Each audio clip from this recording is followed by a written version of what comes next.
Hello and welcome to the Churros y Tácticas Podcast. Ole!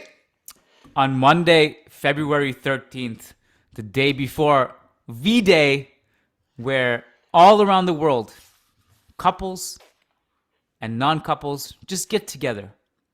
And whatever happens after that varies. But it's also significant because the Champions League returns tomorrow. And guess what, Diego?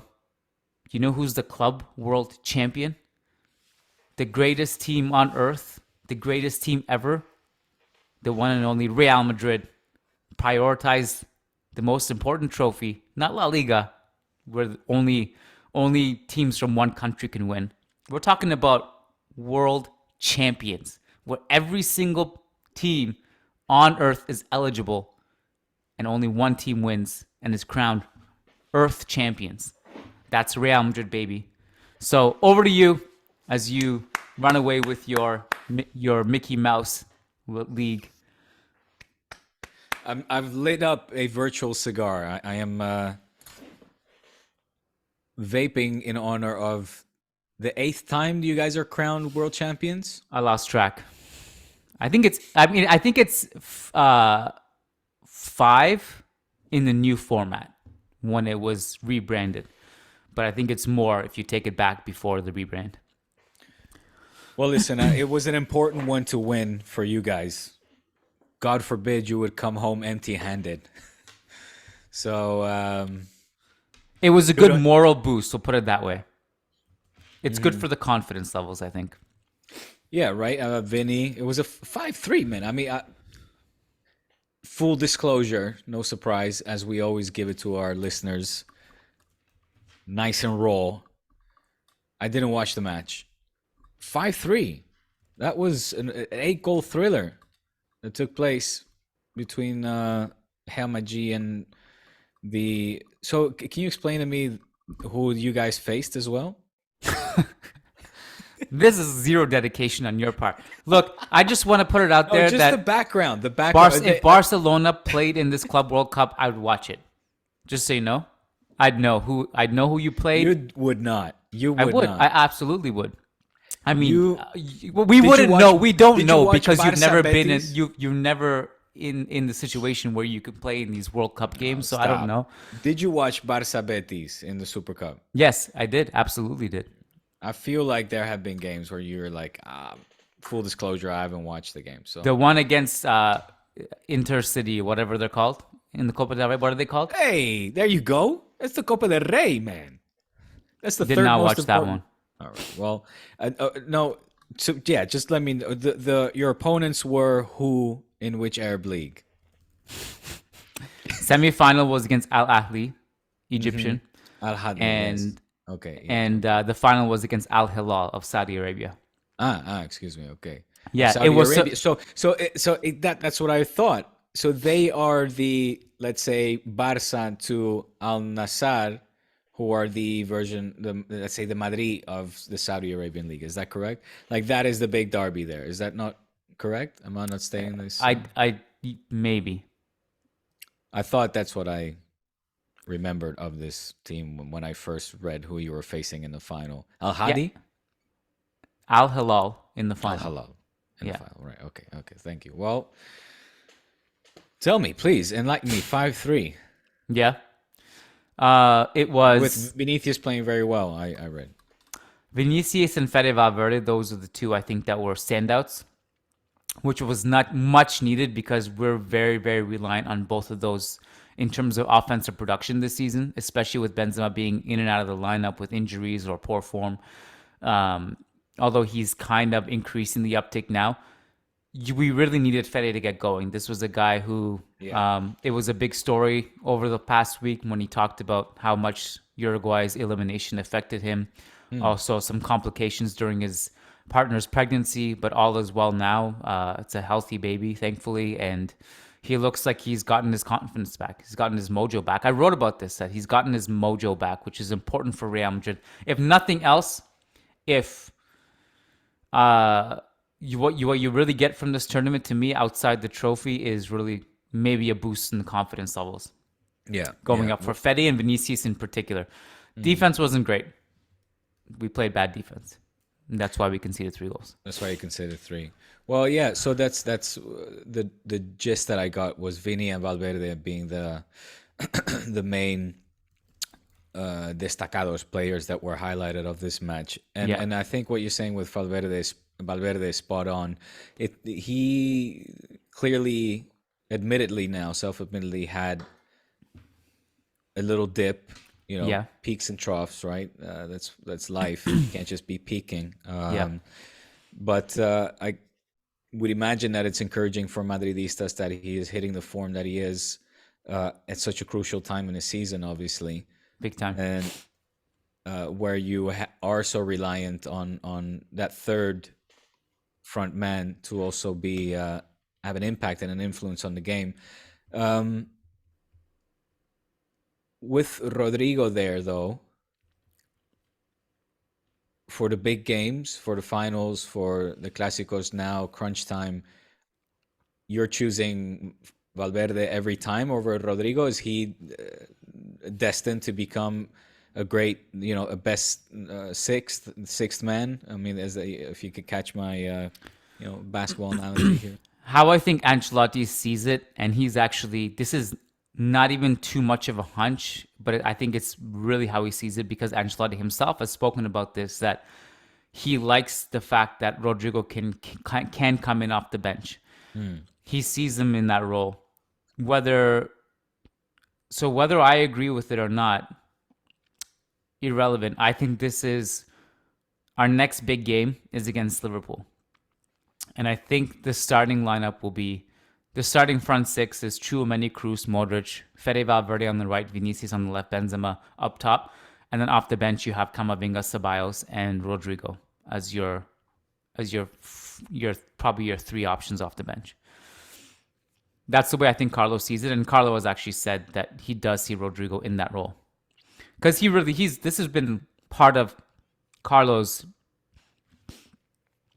message over the past 2 years or so. It's been, it matters a lot how you end games as much as you start games. And he sees kind of like this, almost a blurry line between his starters and his bench players. And because he has a mob of players he brings in off the bench, and the way he closes out games. Those are kind of NBA terms, like closing out games. Who's your 5 to close out the game? Football doesn't really work that way, but Carlo's probably like the closest thing to that analogy in football right now, where he really talks about this a lot. It matters who you close out the games with, and he sees Rodrigo as part of that unit. Well, I think it's a fair, what might I say? That's fair. I agree with Ancelotti on this one. No, I think that's a fair way to sort of, a fair way to approach the game and the game of football as well. I think too often we get concerned with which, this player hasn't played full 90 minutes since 14 months ago was the last time that he played the full 90 minutes. Nowadays, football is a game of 5 substitutions with very talented players. And we see Ancelotti, not just Ancelotti, but Xavi and other coaches, the Premier League coaches, big teams with a lot of talent, with a lot of players that are ambitious. Not to say players of humble teams are not ambitious and they'll have their own struggles. My point being is, if you're choosing between Fede Valverde, Rodrigo, or Rafinha, and Dembele and Ansu Fati, etc., you're going to have to make tough choices, and you're going to have to be, as Xavi puts it as well, injusto, unjust sometimes with players. And whether that's by taking them off after 65 minutes and letting the other guy get, in on the action for 25 minutes. This sounds a little...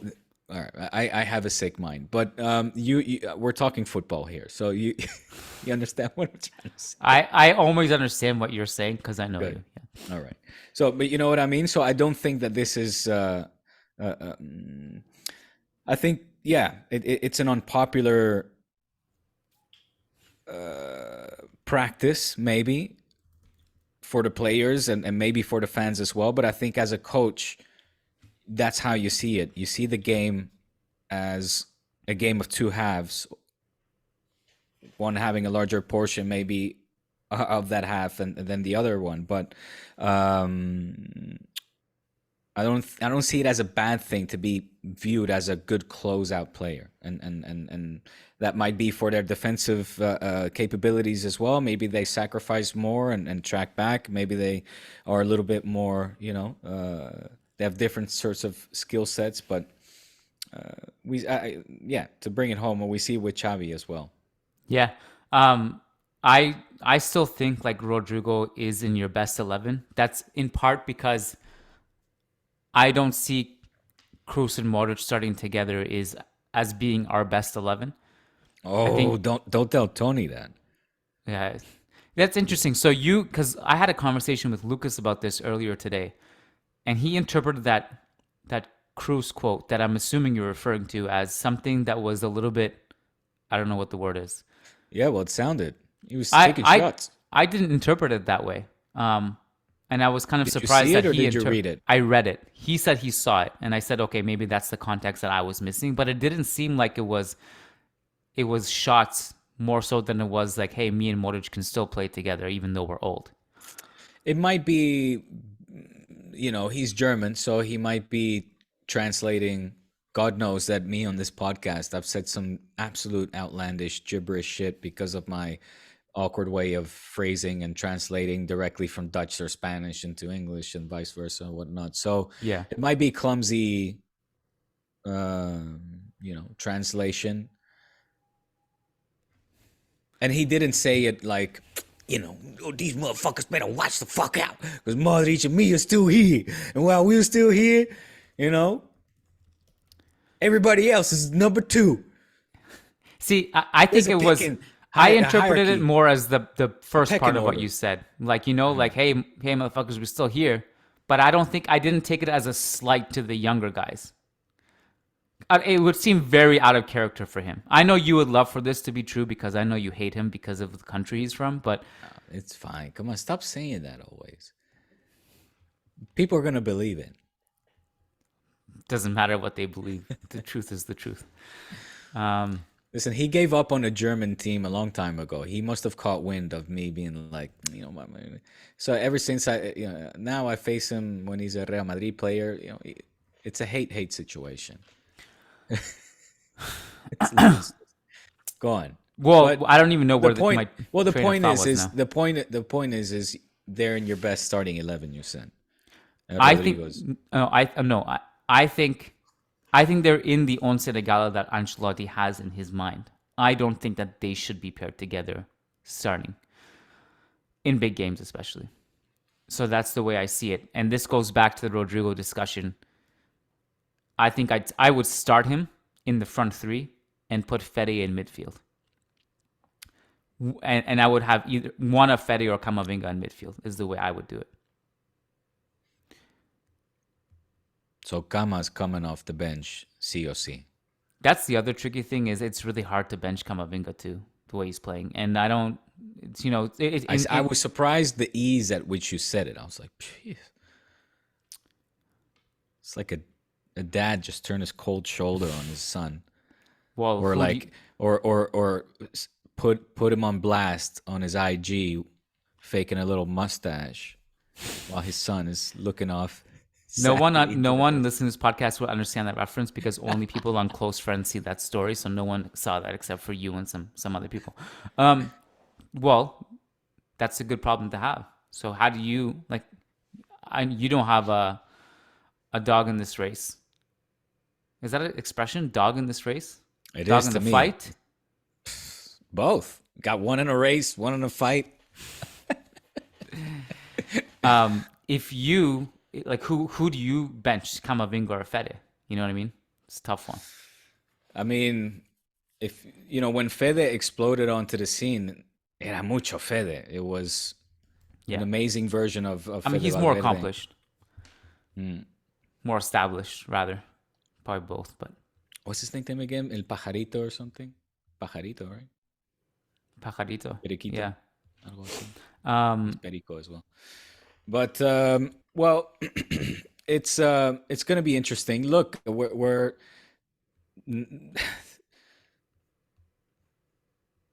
It's really good for Real Madrid that you guys are playing such a wounded Liverpool. I mean, there's talks of tonight being Klopp's last match. I might be exaggerating a little bit, but it is being floated around. So you gotta like your odds, man. You gotta be, coming out. You just talked about this being a moral booster. These tournaments, the same was of course for Barca in the Supercopa de España. These are little trampolines that give you that little moral boost for the Vinnies and the Fedes to feel good and leading into this part of the season, right? So you guys must be fancying yourselves as always on the European stage, but against this wounded Liverpool in particular. Well, given that I think we can all agree La Liga is over. So, I don't know. It's always tricky talking about where you focus, where you prioritize, because to me, you still put probably you're going to try to win La Liga. But I think what happens subconsciously, maybe your brain goes to the Champions League. In some sense, some of this will break for us in some way, maybe, because we are facing Liverpool, who are not as strong as they have been in the past. 3 of the best teams in the world right now are not in the Champions League: Barcelona, Manchester United, Arsenal. And PSG have to fight Bayern. Some of this stuff is breaking our way. Mm-hmm. It would be still extremely unlikely for us to do this again. But you might argue the path might be easier this year than it was last year. Last year was really tough. PSG, Chelsea, City, Liverpool. The path, well, I think by default, will be easier this year. Then it remains to be seen how are Vinicius, Benzema, Fede going to perform, all that stuff. Kroos and Modric when you're older. You can't just put yourselves in a hole every year and expect to come back. You're going to have to perform better over the course of 180 minutes. You also don't get the Bernabeu in second leg, I think. I mean, you get it this against Liverpool, but I think you may not get it in the future rounds. I think from what I remember, how the bracket works out, all that stuff. So yeah, I mean, this is where we're probably going to mentally focus now. That and Copa del Rey. Where are you on the spectrum of Kool-Aid, outside Kool-Aid looking in? Barca's doing amazing, won 11 games in a row. Xavi tying one of Pep's records in terms of longest consecutive wins. And all of that might get overshadowed again. 12 consecutive. 12 consecutive, I apologize. All of that to just go down the drain the day after Barca win the league. Marca's front page. Campeones Europa! It is very annoying, that stuff. I'm not gonna lie. I know you hate that part of this the most.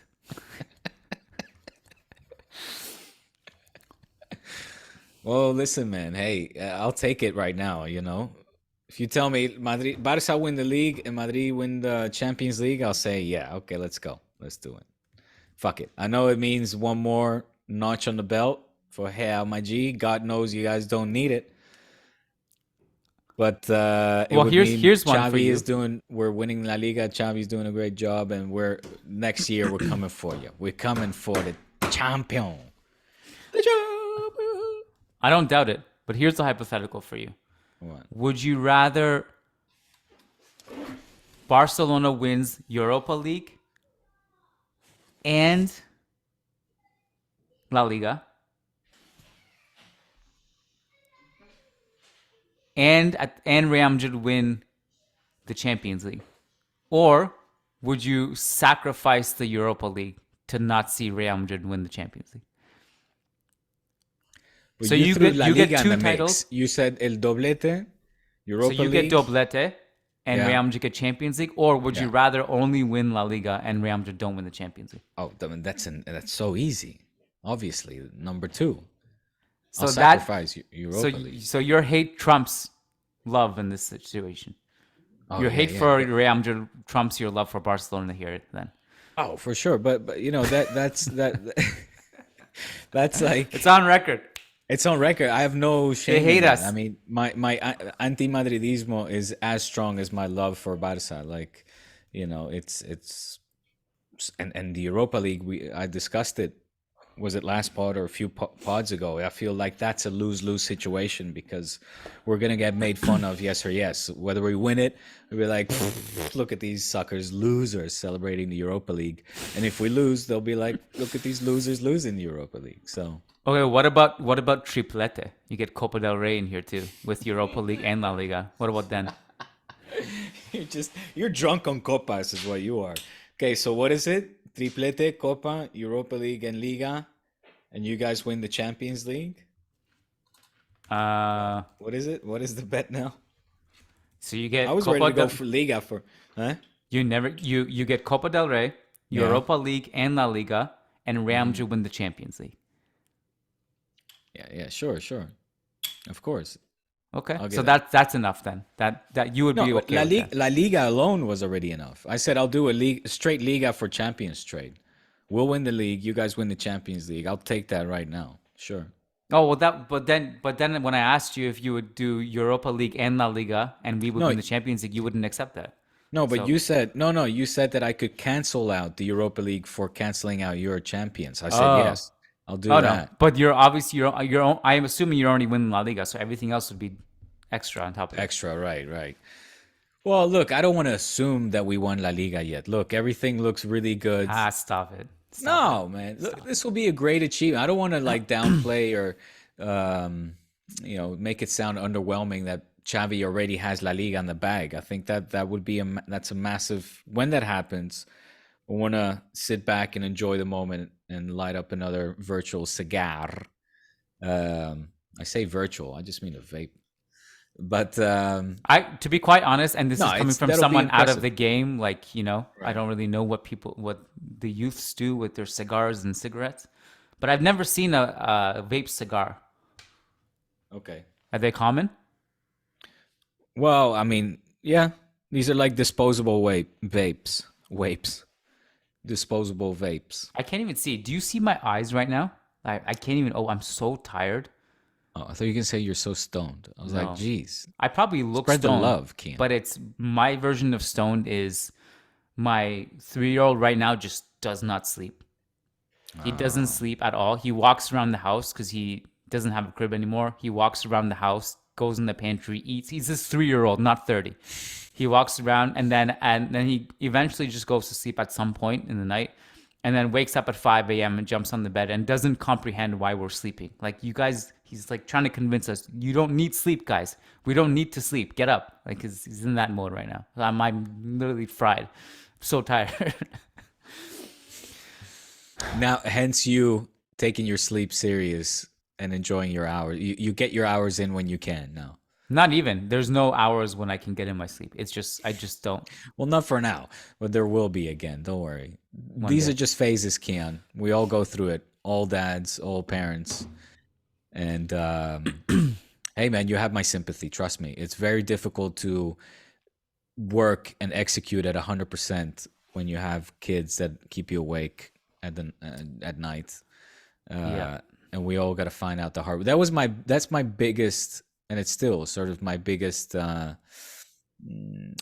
because whether you're standing in front of a camera or writing a match report, you got to be at 100%, right? And I found it difficult to do that on camera, or I've had to learn to do that on a camera, and it's yeah, because people watching don't care whether you've slept 8 or slept 2. Similar to our listeners, Kiyan. So let's get back to what we were discussing, and it is Football Club Barcelona's flawless record so far this 2023. 6 consecutive wins. You listed a few more, or a few that you talked about the 12 consecutive games without losing in the league. That's 16 consecutive games without losing in all competitions, beating Villarreal, where we have won for the past 16 years. We have not lost in La Cerámica. Last one was 2007. We've beaten them for a 4th consecutive season, 5 out of 6 last visits. And doing so, Kiyan, we've also picked up our 10th away win of the 11 possible, 30 points of a possible 33 away. The only one where we dropped points was Oh, of course. The Cathedral. so, and we did so by winning 1-0. Now, we've talked last time we discussed, or you were asked a question by one of your loyal followers, one of your minions, that said, "How come I love when you refer we are to them as minions. I love that. how come we are losing to this awful Barca?" And you kind of flipped it on them, and you discussed how I defended Barca, you defended Barca, as I and always do for all the bad rep I get. Sorry, go ahead. no, just to say that there are these games where obviously the scoreline isn't maybe as flashy, even though the I don't know if you saw the game. The game was really good. So The Villarreal game? yeah. Yeah, I saw it. Yeah. So I want to get your tactical take on it, but before I just finish off this list of stats, because yes, it was a game that was won by 1-0. Yes, that is now 17 of 18 games where Barca have had to win 1-0. It's done. So how should I set this up? Pedri has scored 4 of his 6 goals in the league in games that have ended in 1-0 in Barca's favor. Meaning, of those games, the 7 games that I mentioned, 12 of those points in 4 of those games have come directly from Pedri. Pedri scored the 1-0s against Celta, Getafe at home, Girona and Villarreal away. Okay. So, yeah, I mean, I could go on and list a few more stats, but I think that one was the most telling one. The importance of Pedri, the goal scorer, 6 goals, 7 in all competitions, 6 in the league, 4, as I said, gave Barca 12 points.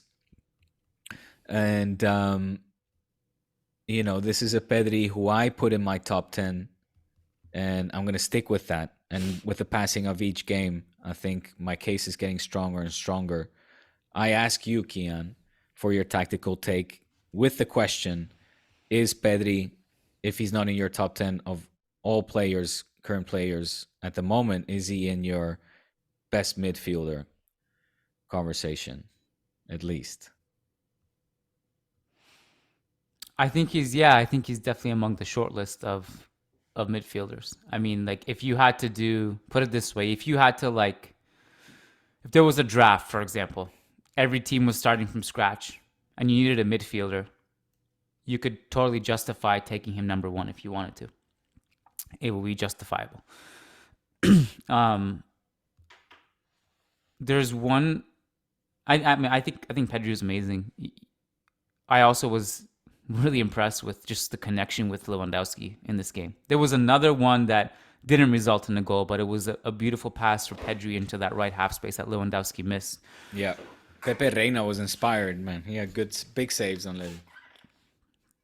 I think there's one player who, to me, is severely underrated in this Barcelona team because all we hear about is Pedri, Gavi, Pedri, Gavi, Pedri, Gavi. If you're going to say Araujo, he's not underrated. No, not Araujo. No. Araujo is properly rated as one of the best center backs in the world. Frenkie de Jong. I thought he was arguably your best player against Villarreal. And okay, interesting. I just think he's so intelligent with the way he positions himself off the ball defensively. He had 6 interceptions in this game. And there were times where, like, Villarreal are a good team, right? I mean, Barca's press was very good, but Villarreal have played under pressure before. They know how to escape a press. Yeah. And there were a couple times in this game, more than a couple times, where you could see that they were doing the right thing to get the ball out of their feet and up the field.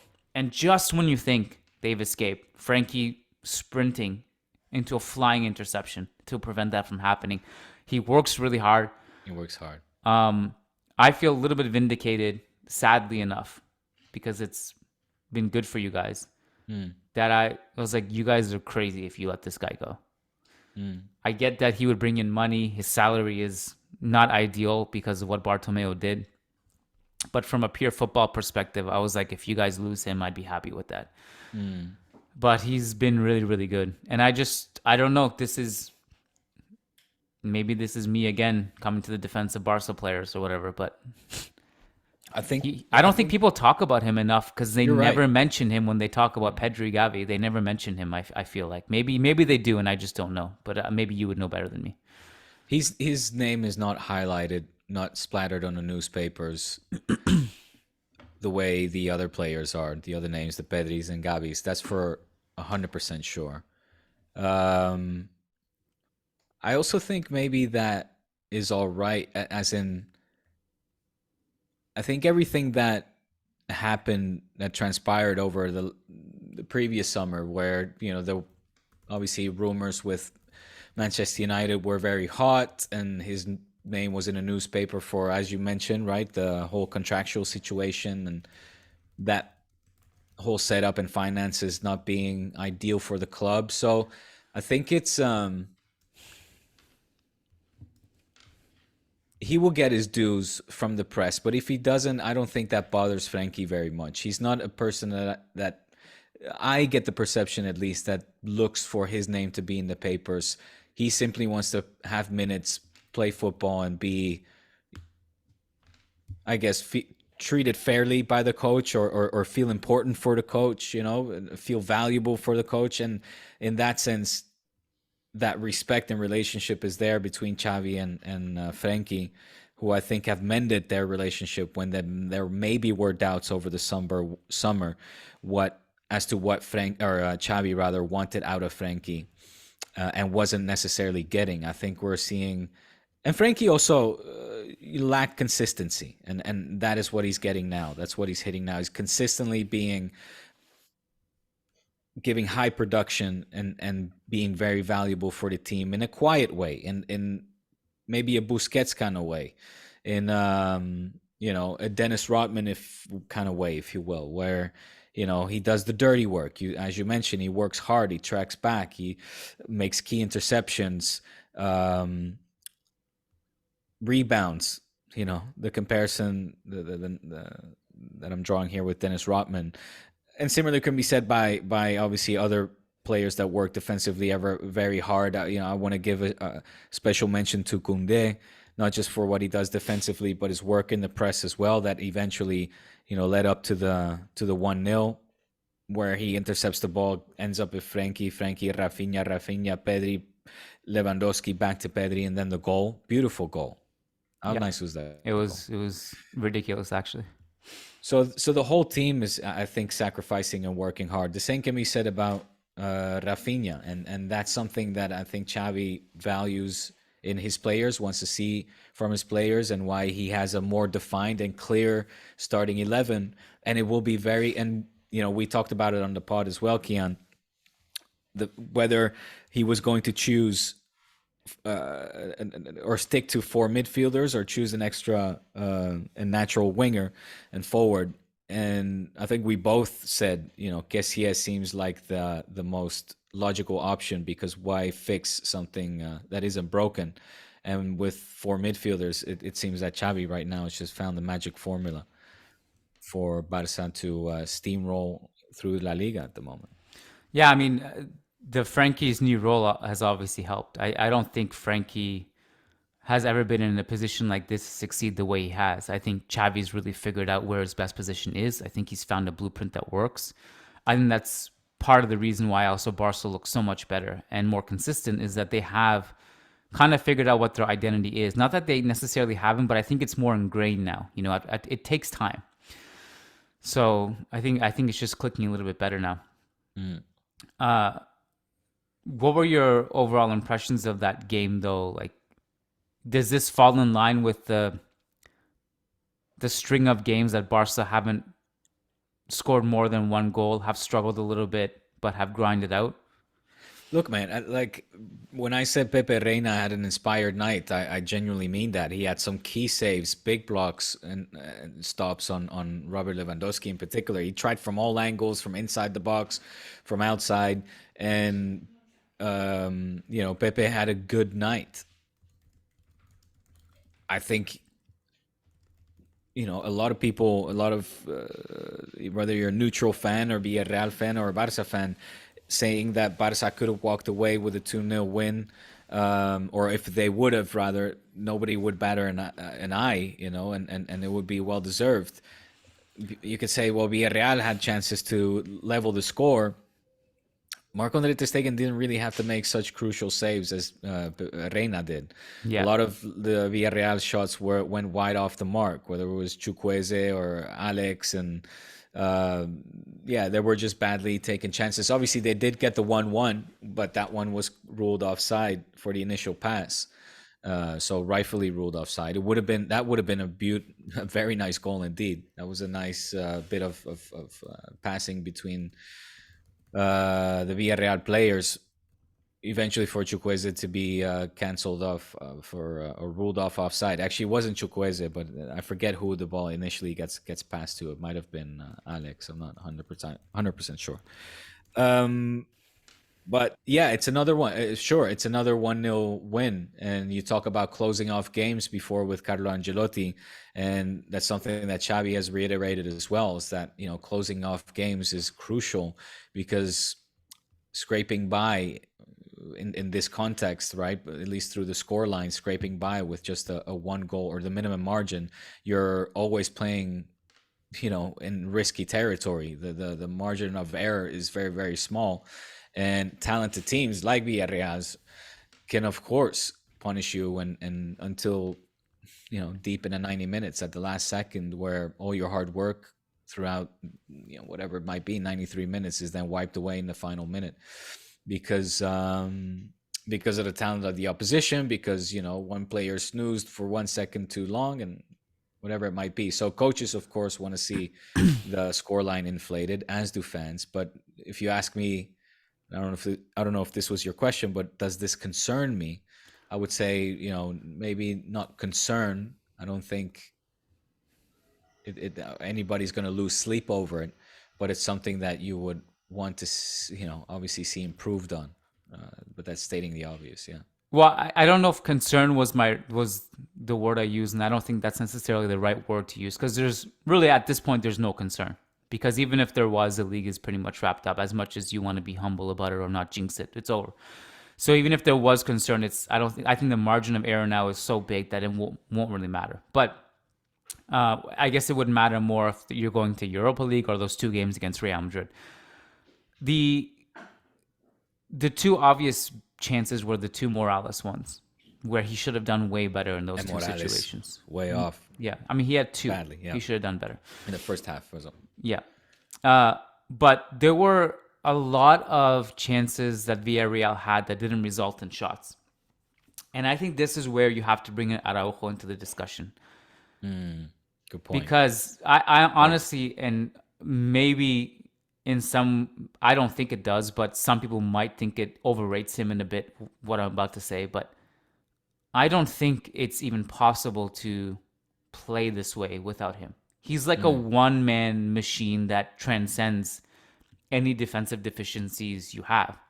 Like the fact that Villarreal could have had like 6 breakaways in this game and they didn't, because Araujo just ran over and just pushed Yeremy Pino aside like he was just a feather.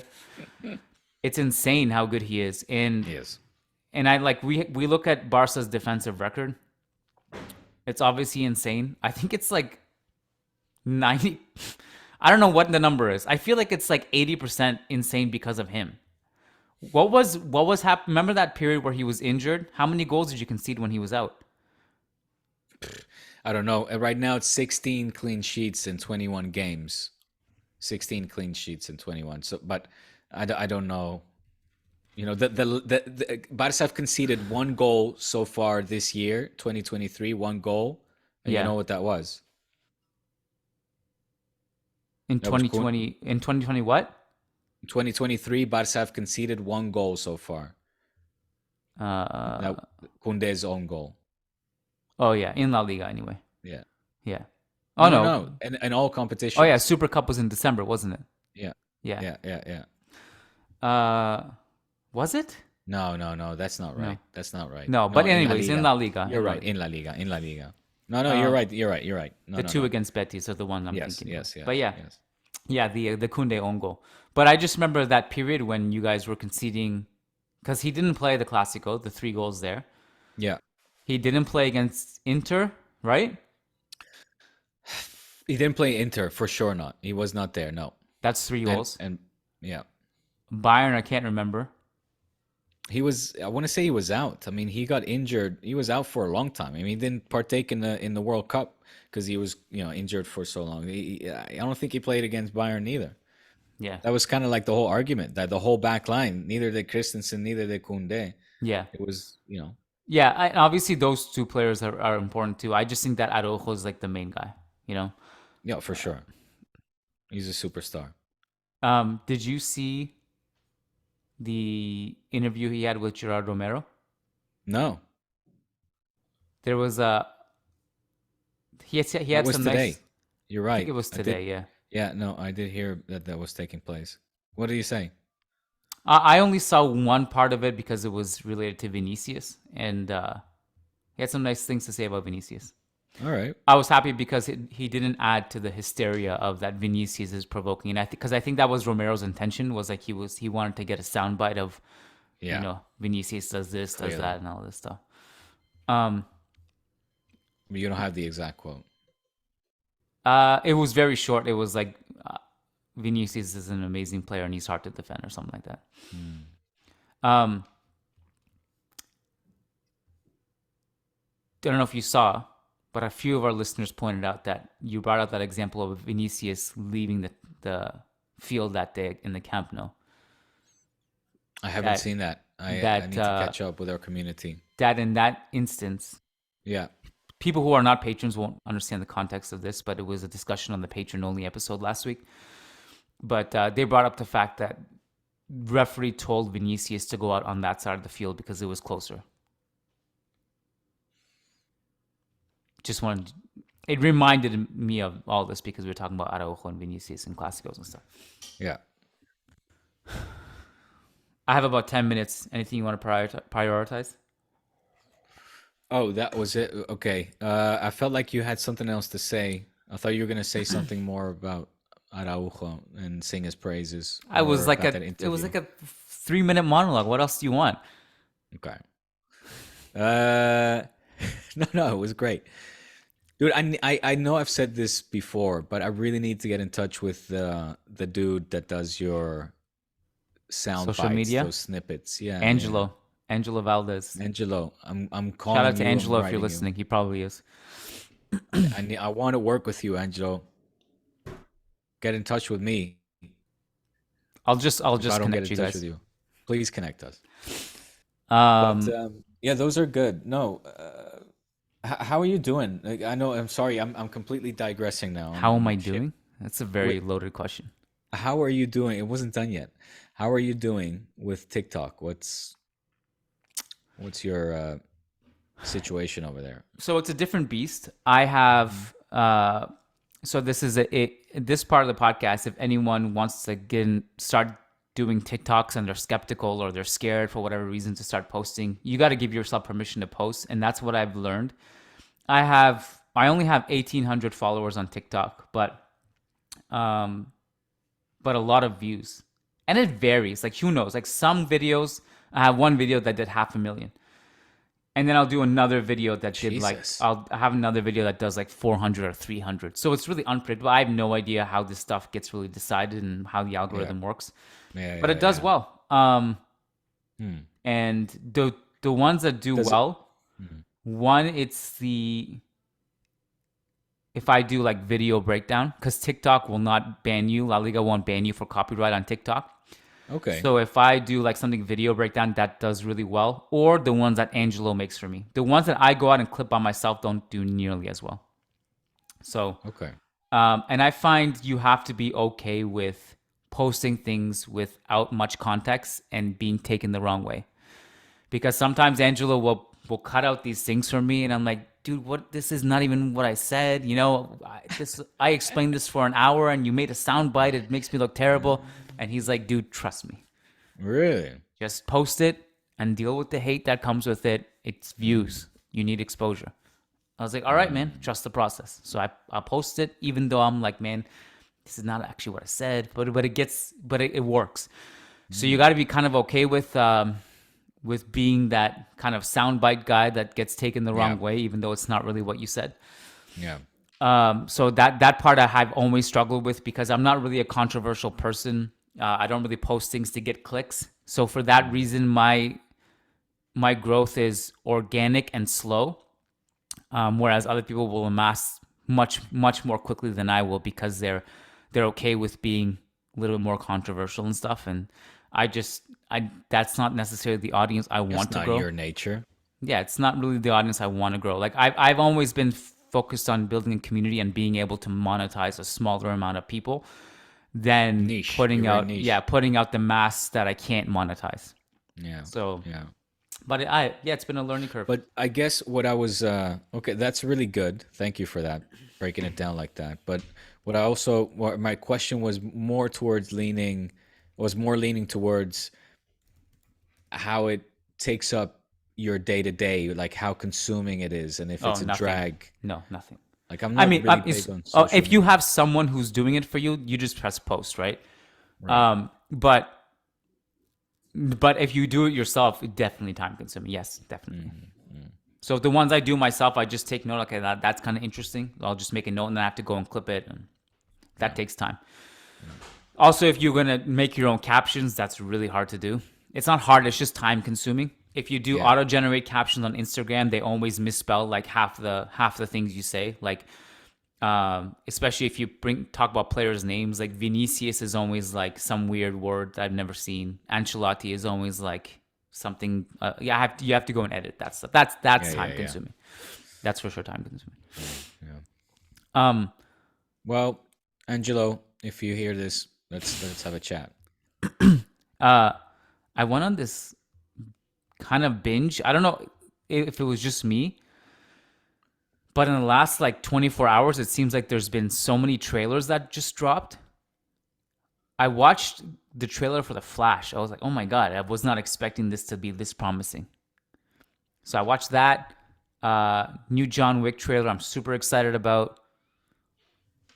I'm lining it up. In the next 12 to 24 months, I'm going to watch all of these on the airplane on a small screen. Very excited.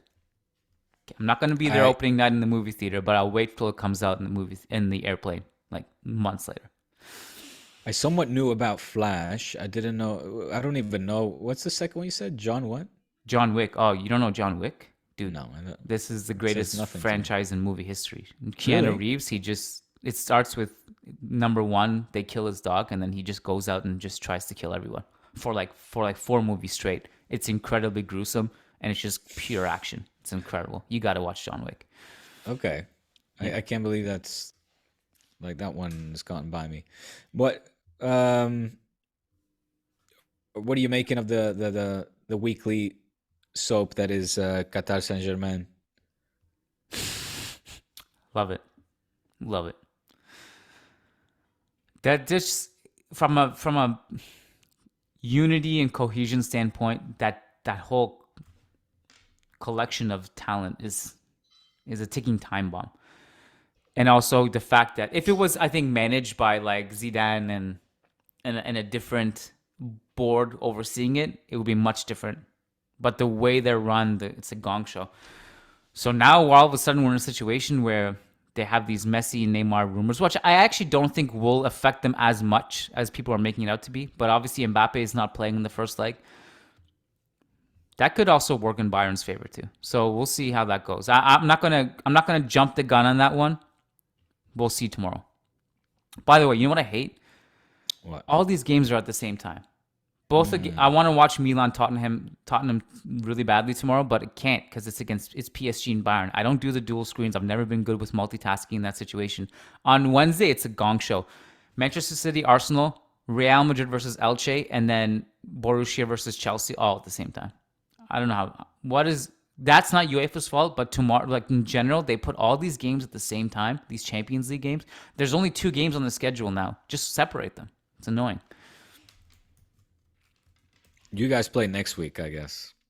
Yeah, next week. My first time on. So we're not going to talk until Thursday. Which, by the way, I need to talk to you off air because Thursday looks like I might have to call the EuroLeague game for Barca. I actually was going to ask you. It's an early kickoff in that one. And also, obviously, there's United Barca. That's at 6:30, right? 6:45. 6:45. Yeah, Thursday is probably going to be a no-go then. Yeah, it looks that way. But there's a whole thing going because of like the strikes at Barca Studios. It might be that nobody's working that day. I don't know. We'll talk, but yeah, we won't. Hopefully, we can talk quickly to do preview for the Barca Manchester. Otherwise, we missed that window of opportunity. Yeah. Okay, we'll figure it out off here. Yeah. All right, man. Good chatting. All right, bud. Good luck on Thursday. Thanks. It's going to be a really fun game. A rare, really, really fun game to look forward to in the Europa League. I'm going to fire that up. I will watch that. Unlike you not watching our Club World Cup, I will watch it. Thank you for watching the You're welcome. historical clash between 2 giants. It'll be a good game. 13 times here. I'll end at this. 13 times we've met. 6 wins for Barca, 3 losses, 4 draws. Most recent, the 2 Champions League finals. Let's write another chapter. United, Manchester. Do you want to United. give us a quick prediction?